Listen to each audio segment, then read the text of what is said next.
Audition first time audition ಕೊಟ್ರಿ, ಹೇಗಿತ್ತು audition? Actually audition ನಾವು ಪ್ರಿಪೇರ್ ಆಗಿ ಆಗ್ಲಿ ನಮ್ಗೆ ಗೊತ್ತಿದ್ ನಾವು ಹೋಗ್ಲಿಲ್ಲ. ನಾನ್ ಮತ್ತೆ ರಾಧೇಶ್ ಅಂತ ನಾವು ಅಲ್ಲಿ ಲೋಕಲ್ ಚಾನಲ್ ಅಲ್ಲೆಲ್ಲ ಕಾಮಿಡಿ ಶೋ ಎಲ್ಲ ಕೊಡ್ತಿದ್ವಿ. ಅಲ್ಲಿ ಕೊಡ್ತಿದ್ದಾಗ ಒಂದಿನ ನಮ್ಮ ಫ್ರೆಂಡ್ ಇದ್ ಮ್ಯಾರೇಜ್ ಇತ್ತು. ಅವಾಗ ನಾವು ಫ್ರೆಂಡ್ ಇದು ಮದ್ವೆಗೆ ಹೋಗಿ ರಿಟರ್ನ್ ಬರುವಾಗ ಮಿಷನ್ ಕಾಂಪೌಂಡ್ ಹತ್ರ ಒಂದು ನಮ್ಮ ಉಡುಪಿಯಲ್ಲಿ ಮಿಷನ್ ಕಾಂಪೌಂಡ್ ಅಂತ ಇದೆ. ಅಲ್ಲೇ ಜಾಸ್ತಿ ಕಾಲೇಜಲ್ಲಿ ಆಡಿಷನ್ ಮಾಡೋದು ಕಾಮಿಡಿ ಕಿಲಾಡಿ. ಒಂದು ದೊಡ್ಡ ಕಟೌಟ್ ನೋಡಿದ್ವಿ. ಕಾಮಿಡಿ ಕಿಲಾಡಿ ನಾವು ನೋಡುವ ಹೇಗೆ ಆಡಿಷನ್ ಮಾಡ್ತಾರೆ ಅಂದ್ರೆ ನಾವು ಕೊಡಲ್ಲ, ಬೇರೆಯವ್ರಿಗೆ ಹೇಗೆ ಆಡಿಷನ್ ಮಾಡ್ತಾರೆ ಅಂತ ನೋಡ್ಕೊಂಡು ಬರೋಣ ಅಂದ್ರೆ ನಾವೆಲ್ಲ ಸೆಲೆಕ್ಟ್ ಆಗಲ್ಲ ಇದಕ್ಕೆ ಅಂತ. ಅಲ್ಲಿಂದ ನೋಡ್ಕೊಂಡು ಬರೋಣ ಅಂತ ಹೋದವರು ಮತ್ತೆ ಅಲ್ಲಿ ಹೇಗೋ ಆಡಿಷನ್ ಕೊಟ್ವಿ. ಒಂದು ಮುಕ್ಕಾಲ್ ಗಂಟೆಯಿಂದ ಒಂದೂವರೆ ಗಂಟೆ ಒಬ್ರನ್ನೇ ಆಡಿಷನ್ ಮಾಡ್ತಾರೆ ಅವರು. ಒಬ್ರು ಹೋಗುವಾಗ ಇನ್ಶರ್ಟ್ ಮಾಡಿ ಎಲ್ಲ ಸ್ಟೈಲಿಶ್ ಆಗಿ ಹೋಗಿದೆ, ಹೊರಗಡೆ ಬರುವಾಗ ಫುಲ್ಲು ಒದ್ದೆ ಆಗಿದ್ದೀನಿ. ಅಲ್ಲಿಂದ ಸೆಕೆಂಡ್ ರೌಂಡ್ ಆಯ್ತು. ಸೆಕೆಂಡ್ ರೌಂಡಿಂದ ಫೈನಲ್ ರೌಂಡ್ ಆಯ್ತು. ಮತ್ತೆ ಸೆಕೆಂಡ್ ಸೀಸನ್ಗೆ ಸೆಲೆಕ್ಟ್ ಆಗಿರಲಿಲ್ಲ. ಆಮೇಲೆ CKCಗೆ ಅಚಾನಕ್ ಆಗಿ ಕಾಲ್ ಮಾಡಿ ಕರೆದ್ರು.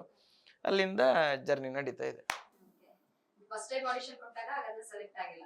ಅಂದ್ರೆ ಫಸ್ಟ್ ರೌಂಡ್ ಅಲ್ಲಿ ಸೆಲೆಕ್ಟ್ ಆಗಿದ್ದೀನಿ, ಫೈನಲ್ ರೌಂಡ್ ತನಕ ಬಂದಿದ್ದೀನಿ. ಸೀಸನ್ 2 ಆಡಿಷನ್ ಫೈನಲ್ ರೌಂಡ್ ತನಕ ಬಂದಿದ್ದೀನಿ. ಆಮೇಲೆ ಇದಾಯ್ತು, ಮಿಸ್ ಆಯ್ತು. ಅಂದ್ರೆ ಒಂದು ಡಿಸ್ಟಿಕ್ ಇಂದ ಇಷ್ಟಿಷ್ಟೇ ಜನರನ್ನು ಸೆಲೆಕ್ಟ್ ಮಾಡೋದಂತ. ಉಡುಪಿ ಮಂಗಳೂರಿಂದ ಇಬ್ರು ಸೆಲೆಕ್ಟ್ ಆಗಿದ್ರು. ಬಟ್ ಅಲ್ಲಿಂದ CKCಗೆ ಆರ್ಟಿಸ್ಟ್ ಬೇಕಿತ್ತು. ಅಲ್ಲಿಂದ ಅಂದ್ರೆ ನಾವು ಸೀಸನ್ 2 ಆಡಿಷನ್ ಕೊಟ್ಟಿದ್ವಿ, ಅಲ್ಲಿ ಸೆಲೆಕ್ಟ್ ಮಾಡಕ್ ಆಗಿಲ್ಲ ಅಂತ ಇಲ್ಲಿ ಮಾಡಿದ್ರು. ಈ ಫೀಲ್ಡಿಗೆ ಬರಕ್ಕೆ ಮನೇಲಿ ಸಪೋರ್ಟ್ ಅಲ್ಲ ಇತ್ತಾ? ಮನೆಯಲ್ಲಿ ನಾನು ಏನೇ ಮಾಡೋದಿದ್ರು ಒಳ್ಳೆ ಕೆಲಸ ಅಂತ ಆದ್ರೆ ಸಪೋರ್ಟ್ ಫುಲ್ ಇದೆ ಮನೆಯಲ್ಲಿ ಏನ್ ತೊಂದರೆ ಇಲ್ಲ, ಎಲ್ಲ ಸಪೋರ್ಟ್ ಮಾಡ್ತಾರೆ. ಫುಲ್ ಸಪೋರ್ಟ್ ಇದೆ. ಏನು ಇದ್ ಮಾಡ್ಬೇಕಾ, ಹೋಗಿ ಮಾಡು, ಒಳ್ಳೇದಾದ್ರೆ ಆಯ್ತು ಅಷ್ಟೇ. ನಮ್ಗೆ ಯಾವುದೇ ಚಿಕ್ಕಂದಿನಿಂದಲೂ ಅಷ್ಟೇ ನಾನು ಆಕ್ಚುಲಿ ಪ್ರೈಮರಿ ತನಕ ತುಂಬಾ ಬ್ರಿಲಿಯಂಟ್ ಸ್ಟೂಡೆಂಟ್. ನಾನು ಹೈಸ್ಕೂಲಿಗೆ ಬಂದಾಗ ಬರ್ತಾ ಬರ್ತಾ ರಾಯರ ಕುದ್ರೆ ಕತ್ತೆ ಅಂತ ಅಲ್ಲಿಂದ ನನ್ನ ತುಂಟತನ ಸ್ಟಾರ್ಟ್ ಆಯ್ತು. ಸ್ಟಡಿ ಸ್ವಲ್ಪ ಕೆಳಗೆ ಬಂತು. ಆಮೇಲೆ ಸೆಕೆಂಡ್ PUC ಅಲ್ಲಿ ನಾನು 2ರಲ್ಲೂ ಡುಮ್ಕಿ ಆಯ್ತು. ಅದಾದ್ಮೇಲೆ ಎಕ್ಸಾಮ್ ಕಟ್ಟಿ ಪಾಸ್ ಆಗಿ ಆಮೇಲೆ ಡಿಗ್ರಿ ಎಲ್ಲ ಜಾಯಿನ್ ಆಗಿ ಅಲ್ಲಿಂದ ಬಟ್ ಏನೇ ಮಾಡುವಾಗ್ಲೂ ಇದ್ ಮಾಡ್ತೀಯ ಚೆನ್ನಾಗಾಗುತ್ತಾ ಹೋಗು ಅಂತಾನೆ ಹೇಳ್ತಾರೆ. ನಾನು ಡ್ರಾಮಕ್ಕೆ ಹೋಗುವಾಗ ಡ್ರಾಮಕ್ಕೆ ಬಿಟ್ರು. ಆಮೇಲೆ ಬೇರೆ ಜಾಬ್ ಹೋಗುವಾಗಲ ಅದಕ್ಕೆ ಬೇಡ ಅಂದ್ರು. ನಿಂಗಿಷ್ಟವಾ ಸಮಾಧಾನ, ಓಕೆ ಅಲ್ಲಿ ಹೋಗು, ಏನಾದರೂ ಮಾಡು, ಬಟ್ ಒಳ್ಳೆ ದಾರಿಯಲ್ಲಿ ಹೋದ್ರೆ ಆಯ್ತು. ಅದಾದ್ಮೇಲೆ ಲೋಕಲ್ ಚಾನಲ್ ವರ್ಕ್ ಮಾಡೋದಾಗಿರಲಿ ಅಥವಾ ಬೇರೆ ಇಲ್ಲಿ ಬರೋದಾಗ್ಲಿ ಯಾವುದಕ್ಕೂ ರೆಸ್ಟ್ರಿಕ್ಷನ್ ಅಂತಿಲ್ಲ. ಬಟ್ ಸಪೋರ್ಟ್ ಇತ್ತು, ಫುಲ್ಲು ಫ್ರೀಡಮ್ ಅಲ್ದು ಕೂಡ ಸಪೋರ್ಟು ಇತ್ತು. ಹೋಗ್ತೀಯ, ನಿಂಗೆ ಏನು ಬೇಕು ನಾವಿದ್ದೀವಿ ಅಂತ ಸಪೋರ್ಟ್ ಇತ್ತು. ಅದಾದಮೇಲೆ ಅನಿಲ್ ಅಂತ ಅವರು ಈಗ ರೈಲ್ವೇಸಲ್ಲಿ ಹುಬ್ಳಿಯಲ್ಲಿದ್ದಾರೆ. ಉಡುಪಿಯವರೇ, ರೈಲ್ವೇಸ್ ನ್ಯಾಷನಲ್ ರೈಲ್ವೇಸ್ ಇದರಲ್ಲಿ ಹುಬ್ಳಿಯಲ್ಲಿದ್ದಾರೆ, ಜಾಬ್ ಮಾಡ್ತಾ. ಅವರು ಆ್ಯಕ್ಚುಲಿ ಕರ್ನಾಟಕದಲ್ಲಿ ಆಲ್ ಓವರ್ ಇಂಡಿಯಾ ಯೂನಿವರ್ಸಿಟಿಯಲ್ಲಿ ಒನ್ಸ್ ಅಪಾನ್ ಅ ಟೈಮ್ ಅವರು ಆಲ್ ಓವರ್ ಕರ್ನಾಟಕದಲ್ಲಿ ಟೋಟಲ್ 3 ಜನ ಮಾತ್ರ, ಅದರಲ್ಲಿ ಒಬ್ಬರು ಇವರು ಆಲ್ ಇಂಡಿಯಾ ಯೂನಿವರ್ಸಿಟಿ ಬಾಡಿ ಬಿಲ್ಡಿಂಗಲ್ಲಿ gold medal plus title winner ಅವರು ಕೂಡ back to back 2 years title win ಆಗಿದ್ದಾರೆ. ಅವರಿಂದ ನಾನು ಇವತ್ತು ಇಲ್ಲಿದ್ದೀನಿ ಅಂತ ಹೇಳ್ಬೋದು. ಯಾಕಂತ ಹೇಳಿದ್ರೆ ನಾನು ಅವರು ಆವಾಗ ಒಂದೇ ಫೀಲ್ಡಲ್ಲಿ ಇದ್ವಿ. ಆವಾಗ ಅವರು ನೀನು ಆ್ಯಕ್ಟಿಂಗ್ ಮಾಡ್ತಿದ್ಯಲ್ಲ, ಇದು ಫೀಲ್ಡ್ ಬೇಡ, ನೀನು ಆ್ಯಕ್ಟಿಂಗೇ ಮಾಡು. ಬಟ್ ಅವತ್ತಿಂದಲೂ ಇವತ್ತಿನವರೆಗೂ ನನಗೆ ಬ್ಯಾಕ್ ಬೋನ್ ಅಂತ ಹೇಳಿದ್ರೆ ಅನಿಲ್ ಪೂಜಾರಿ ಅಂತ. ಇವಾಗ ಕಾಮಿಡಿ ಕಿಲಾಡಿಗಳನ್ನು ಮಾಡ್ತಾ ಇದ್ದೀರಾ, ಈಗ ಸ್ಕ್ರಿಪ್ಟ್ ಎಲ್ಲ ಮಾಡಿ ಕೊಟ್ಟು ಮಾಡ್ತಾರೆ, ಎಷ್ಟು ದಿನ ನೀವು ಪ್ರಾಕ್ಟೀಸ್ ಮಾಡ್ತೀರಾ, ಹೇಗಿರುತ್ತೆ ಆ ಒಂದು ಇದು? ಅದು ಸ್ಕ್ರಿಪ್ಟ್ಗೆ ಸ್ಕ್ರಿಪ್ಟ್ ರೈಟರ್ ಅಂತ ನೀಡ್ತಾರೆ. ಆ ಸ್ಕ್ರಿಪ್ಟ್ ಆದಮೇಲೆ ಮೆಂಟರ್ಸ್ ಇರ್ತಾರೆ ನಮಗೆ ಹೇಳ್ಕೊಡೋಕ್ಕೆ. ಮೆಂಟರ್ಸ್ ಜೊತೆ ನಾವು ನಮ್ಮದು ಇನ್ಪುಟ್ಟು, ಇಲ್ಲಾಂದರೆ ಅಲ್ಲಿ ಇದು ಡೈಲಾಗ್ ಪಂಚ್ ಆಗಲ್ಲ, ಇದು ಸರಿ ಇದು ಕ್ಲಿಕ್ ಆಗಲ್ಲ ಅಂತಿದ್ರೆ ಅದನ್ನು ಎಡಿಟ್ ಮಾಡ್ತೀವಿ, ನಮ್ದು ಇನ್ಪುಟ್ ಹಾಕ್ತೀವಿ, ಆ ಥರ ಮಾಡ್ತೀವಿ. ಅದಾದಮೇಲೆ ಒಂದು ಶೆಡ್ಯೂಲ್ ಮೇಲೆ ಡಿಪೆಂಡ್ ಆಗಿರುತ್ತೆ. ಈಗ ಜಡ್ಜಸ್ಸಿಗೆ ಡೇಟ್ಸ್ 3 ಜನರ ಡೇಟ್ ಕರೆಕ್ಟ್ ಆದರೆ ನಾವು 1 ವಾರದಲ್ಲಿ ರೆಡಿ ಆಗೋದಾದರೆ ನಮಗೊಂದು 4-5 ದಿನ ಸಿಗುತ್ತೆ. ಇಲ್ಲಾಂದರೆ 3 ದಿನದಲ್ಲಿ ರೆಡಿ ಆಗಬೇಕಂದ್ರೂ ಆಗಬೇಕು, 2 ದಿನದಲ್ಲಿ ರೆಡಿ ಆಗಬೇಕಂದ್ರೂ ಆಗಬೇಕು, ಆ ಥರ ಇರುತ್ತೆ. ಈಗ ನೀವು ಆಕ್ಟ್ ಮಾಡಬೇಕು ಅಂತಂದ್ರೆ ನಿಮ್ಮ ಒಳಗಡೆಯಿಂದನೇ ಬರಬೇಕು, ಹೇಗೆ ಪ್ರಿಪರೇಷನ್ ಮಾಡ್ಕೊತೀರಾ? ಪ್ರಿಪರೇಷನ್ ಅಂದರೆ ಮೊದಲು ಅದರ ಕ್ಯಾರೆಕ್ಟರ್ನ ಸ್ಟಡೀಸ್ ಮಾಡೋ ಥರ ಮಾಡ್ತೀವಿ. ಅಂದರೆ ಈ ಕ್ಯಾರೆಕ್ಟರ್ ಯಾವ ಥರ ಇರಬೇಕು, ಅವನು ಡ್ರೆಸ್ಸಿಂಗ್ ಸೆನ್ಸ್ ಹೇಗಿರುತ್ತೆ, ಅವ್ನ ಕ್ಯಾರೆಕ್ಟರ್ ಹೇಗಿರುತ್ತೆ, ಅದು ನಾವು ಇನ್ಬಿಲ್ಡ್ ಮಾಡಿ ಆಮೇಲೆ ಆ್ಯಕ್ಟ್ ಮಾಡಿ ಸ್ಟಾರ್ಟ್ ಮಾಡ್ತೀವಿ. ಡೈಲಾಗು ಅಂದರೆ ಸ್ಕ್ರಿಪ್ಟಲ್ಲಿ ಇದ್ದೇ ಡೈಲಾಗ್ ಇಲ್ಲಲ್ಲ, ಆ ಥೀಮನ್ನು ಅರ್ಥ ಮಾಡಿಕೊಂಡು ನಮಗೆ ಜನರಿಗೆ ಕಾಮಿಡಿ ಕೊಡಬೇಕು.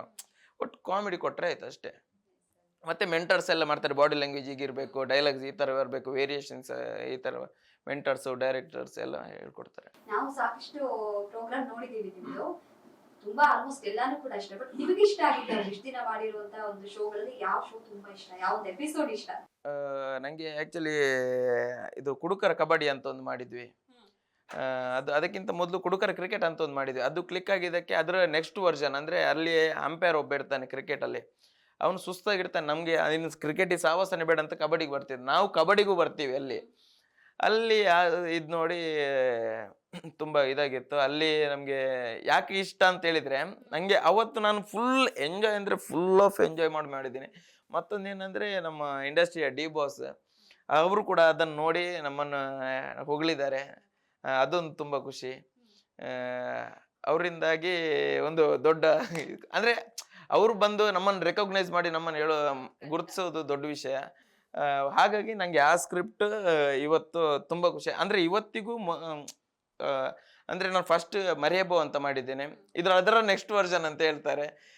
ಸೊ ತುಂಬ ಖುಷಿ ಆಗುತ್ತೆ ಅದೆಲ್ಲ, ಅದು ತುಂಬ ಖುಷಿ ಆಗುತ್ತೆ. ಒಳ್ಳೆ ಎಪಿಸೋಡ್ ಮಾಡಿದ್ದೀರಾ, ಒಳ್ಳೆ ಆಕ್ಟಿಂಗ್ ಮಾಡಿದ್ದೀರಾ. ಬಟ್ ಈ ಒಂದು ಆಕ್ಟಿಂಗ್ ನಾನು ಇಷ್ಟು ದಿನದಲ್ಲಿ ಮಾಡಿದ್ದು ಚೆನ್ನಾಗಿಲ್ಲ, ನನಗೆ ಒಂದು ರೀತಿ ತೃಪ್ತಿ ತಂದಿಲ್ಲ ಅಂತಂದ್ರೆ ಯಾವುದು? ತುಂಬ ಇದೆ. ಯಾಕಂತ ಹೇಳಿದರೆ ನಾವು 100% ಕೊಡೋಕ್ಕೆ ಟ್ರೈ ಮಾಡ್ತೀವಿ. ಬಟ್ ಏನೋ ಅಥವಾ ಕೆಲವೊಮ್ಮೆ ನಮ್ಗೆ ಹೇಗಿರುತ್ತೆ ಅಂದರೆ, ಸೀಸನ್ 3ಯಲ್ಲಿರುವಾಗ ನಾವು ಆ್ಯಕ್ಟ್ ಮಾಡುವಾಗ ಗೊತ್ತಾಗಿಲ್ಲ. ನಮ್ಮ ಅಂದರೆ ಯಾರು ಈಗ ನಾವು ಸ್ಟಾರ್ಟ್ ಮಾಡ್ತಿರೋದಷ್ಟೇ ನಮ್ಮ ಆ್ಯಕ್ಟಿಂಗ್ ಫೀಲ್ಡ್ನ. ನನ್ನ ಆ್ಯಕ್ಟಿಂಗೇ ಮಾಡಿದ್ದೀನಿ. ಈಗ ಇವರು ಜಡ್ಜಸ್ ಹೊಗಳ್ತಾರೆ, ಓಕೆ, ಅವ್ರದ್ದು ಹೊಗಳಿ, ಬಟ್ ನಮ್ಮದು ಒಂದು ಸ್ಯಾಟಿಸ್ಫ್ಯಾಕ್ಷನ್ ಇರುತ್ತೆ, ನಮ್ಮದು ಒಂದು ಆತ್ಮ ಇದಿರುತ್ತೆ. ಅವಾಗ ನಾವು ZEE5 ಅಲ್ಲೋ ಇಲ್ಲ TV ನಾವು ಬೇಕಂತ ನೋಡ್ತೀವಿ. ಅಂದರೆ ನಾವು ಪ್ರೋಗ್ರಾಮ್ ನಮ್ದು ಎಲ್ಲಿ ರಾಂಗ್ ಆಗಿರುತ್ತೆ, ಇದು ಎಲ್ಲಿ ಸರಿ ಮಾಡ್ಬೋದು, ಅವಾಗ ಗೊತ್ತಾಗುತ್ತೆ. ಬಟ್ ಕಬಡ್ಡಿ ಸ್ಕ್ರಿಪ್ಟ್ ನೋಡುವಾಗಲೂ ನಮಗೆ ಈಗ ನಾನು ಹೇಳ್ದೆ ಅಲ್ವಾ, ನಂಗೆ ತುಂಬ ಇಷ್ಟ ಅಂತ. ಬಟ್ ಅದು ನೋಡುವಾಗಲೂ ನನಗೆ ಇಲ್ಲಿ ಇದು ಮಾಡ್ಬೋದಿತ್ತು, ಎಲ್ಲೂ ಪರ್ಫೆಕ್ಟ್ ಅಂತ ನಾನು ಯಾವುದು ಮಾಡಿಲ್ಲ. ಬಟ್ ಇನ್ನು ಪರ್ಫೆಕ್ಟ್ ಹುಡುಕ್ತಿದ್ದೀನಿ. ಅದೇ ಕಲೆ ಹೇಳ್ತಾರೆ, ಕಲೆ ಒಂದು ಸಮುದ್ರ ಇದ್ದಾಗೆ ಅಷ್ಟೇ. ಇವಾಗ ಕಲಾವಿದ್ರು ಅಂತ ಅಂದ್ರೆ ನಮ್ಗೆ ನೋವಿದ್ರು ಕೂಡ ಇನ್ನೊಬ್ಬರನ್ನ ನಗಿಸ್ಲೇಬೇಕು, ಇಲ್ಲ ನಗುವಿದ್ದಾಗೂ ಕೂಡ ಕೆಲವೊಂದಿಷ್ಟು ಜನರ ಅಳಿಸುವಂತಹ ಒಂದು ಸಂದರ್ಭ ಬರುತ್ತೆ. ನಿಮ್ಗೆ ಯಾವತ್ತಾದ್ರೂ ಆಗಿತ್ತಾ ತುಂಬಾ ನೋವಲ್ಲಿದ್ದು ಕೂಡ ಒಂದು ಶೋವನ್ನ ಮಾಡಿರೋದಾಗಿರ್ಬಹುದು, ತುಂಬಾ ಬೇಸರದಲ್ಲಿದ್ದು ಅವತ್ತು ಜನರನ್ನ ನಗಿಸ್ಬೇಕಾಗಿರುವಂತಹ ಅನಿವಾರ್ಯತೆ ಇರುತ್ತೆ, ಆ ರೀತಿ ಆಗಿತ್ತಾ? ತುಂಬಾ ಅಂದ್ರೆ ನೋವಂದಾಗ ಕೆಲವು ಫ್ಯಾಮಿಲಿ ಪ್ರಾಬ್ಲಮ್ಸ್ ಇರುತ್ತೆ, ಇಲ್ಲಾಂದ್ರೆ ಹೊರಗಡೆದು. ಅಂದ್ರೆ ನಾವು ಊರಲ್ಲಿ ಎಲ್ಲ ಇರುವಾಗ ಜಾಬಲ್ಲಿ ಇದ್ವಿ. 1 ವರ್ಷದಲ್ಲಿ 3 ಜಾಬ್ ಚೇಂಜ್ ಮಾಡಿದ್ದೀನಿ ನಾನು, ಬರೀ ಒಂದು ಡ್ರಾಮಾಗೋಸ್ಕರ, ಈ ಆ್ಯಕ್ಟಿಗೋಸ್ಕರ. ಅಂದರೆ ಮನೆಯಲ್ಲಿ ಸ್ವಲ್ಪ ಇದಾಗುತ್ತೆ, ಅಂದರೆ ಕೆಲಸ ಬಿಟ್ಟೆ ಅಲ್ಲ, ಒಳ್ಳೆ ಕೆಲಸ ಎಲ್ಲ ಹೋಯಿತು, ಮಿಸ್ ಆಯಿತು ಈ ಆ್ಯಕ್ಟಿಂಗೋಸ್ಕರ ಅವಾಗ. ಬಟ್ ಮನೆಯಲ್ಲಿ ಬಿಡು ಅಂತ ಹೇಳಿಲ್ಲ, ಇದು ಬಿಡು, ಇದು ಬೇಡ ನಿಂಗೆ, ಬಟ್ ಅದ್ರ ಜೊತೆ ಇದು ಮಾಡು. ಬಟ್ ಅದು ಸಾಧ್ಯ ಇರಲ್ಲ ಕೆಲವೊಮ್ಮೆ. ಬಟ್ ಇದಕ್ಕೂ ಟೈಮ್ ಕೊಡಬೇಕು, ಅದಕ್ಕೂ ಟೈಮ್ ಕೊಡಬೇಕು. ಬಟ್ ಏನಂದರೆ ಅದರಲ್ಲಿ ನಮಗೆ ದುಡ್ಡು ಕಮ್ಮಿ ಇದ್ರು, ಬಟ್ ಸ್ಯಾಟಿಸ್ಫ್ಯಾಕ್ಷನ್ ಅಂತ ಒಂದಿರುತ್ತೆ, ಅದು ತುಂಬ ಖುಷಿ ಸಿಗುತ್ತೆ. ನಮ್ಮನ್ನು ನೋಡಿ ಇನ್ನೊಬ್ರು ನಗ್ತಾರೆ, ಅವ್ರು ಖುಷಿ ಸಿಗುತ್ತೆ. ಇನ್ನೊಬ್ರು ಹೋಗಿ ಮನೆಯಲ್ಲೂ ಇನ್ನೊಬ್ರಿಗೆ ಹೇಳ್ತಾರೆ, ಇಂಥ ಡ್ರಾಮಾ ಖುಷಿ ಆಯಿತು. ಅದನ್ನೇ ನೆನೆಸ್ಕೊಂಡು ಇನ್ನೊಂದು ಸರ್ತಿ ಡ್ರಾಮಾ ನೋಡೋಕೆ ಬರ್ತಾರೆ.